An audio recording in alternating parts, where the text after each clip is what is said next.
Hey guys, make sure you stand till the end. One common mistake people make when replacing fuses relays that can cost you thousands of dollars in repairs. Stay with us, we'll explain what it is.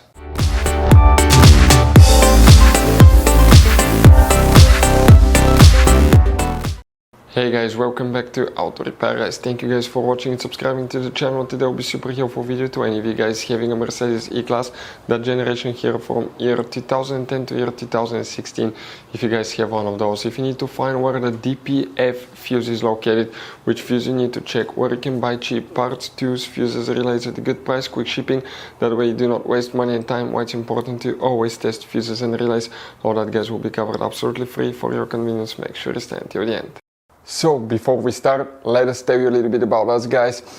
Now, if you have a Mercedes E-Class, that generation from year 2010 to year 2016-17 guys, this is the W212 guys. We're going to have a video for every single fuse relay on that car, why things do not work, why we're making this one, because we're trying to save you time and money guys. Let's say you're down the road in the middle of nowhere, your car does not start, you need to find where your engine starter fuse relay is located guys, where you can find fuel injection system fuses, fuel pump fuses. All you have to do, come to the channel, watch that video, 1-2 minutes, you're back on the road guys. In addition, we'll share where you can buy cheap parts and tools, that way you do not waste your money and time. Every single car we get here at the garage, we try to make guys at least 200 to 300 free repair videos.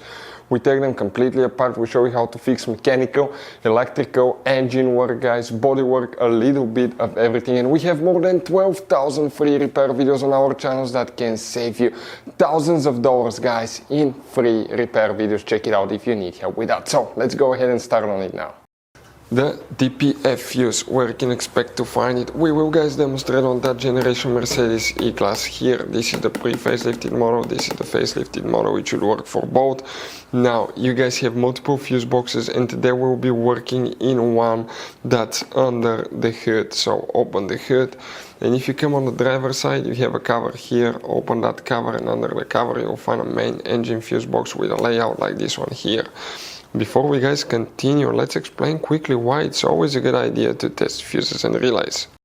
So it is super important guys to always test fuses and relays, and something else as well, common mistakes people make. Sometimes you may think that a fuse is good, or you cannot actually see if the fuse is clearly burned, and in that case guys you may put the fuse back together and you may end up spending money and time on parts you don't need, and all we had to do is just test the fuse. So we'll put a link in the description of the video below how to test the fuse. It takes only a few seconds to find out for sure if it's good or bad. The same thing for relays guys, okay? Some of those could be really expensive on cars, so we'll put a link in the description of the video below how you can test relays. And for some certain fuses guys, it's important to disconnect the car battery when removing them, otherwise you can burn the electronics. And for instance, working on airbags, fuses or anything like that, you need to wait at least 1 hour after disconnecting the car battery, and if you're not qualified and certified to work on airbag system, I will never recommend to do that guys. But when disconnecting the car battery guys, okay, common mistake people make, it's important to know which battery terminal you reconnect first. If you do it the wrong way, you can burn electronics modules. How we know about that? We burn before the traction control module on BMW that cost us $2,000 guys. So we'll put a link in the description of the video below which battery terminal to disconnect first. Check it out for your convenience. The DPF fuse guys. Now, if you need to buy any fuses, relays, parts, tools at a good price, quick shipping, that way you do not waste money and time, we'll put the link in the description of the video below. That's where we get them from. Next to every fuse, you're going to find a fuse number, so that indicates the fuse you're looking at. That makes it super convenient to find the one that you need. And the DPF fuse that you need to check is known as fuse number 25. This fuse right here guys, check that 15 amp fuse.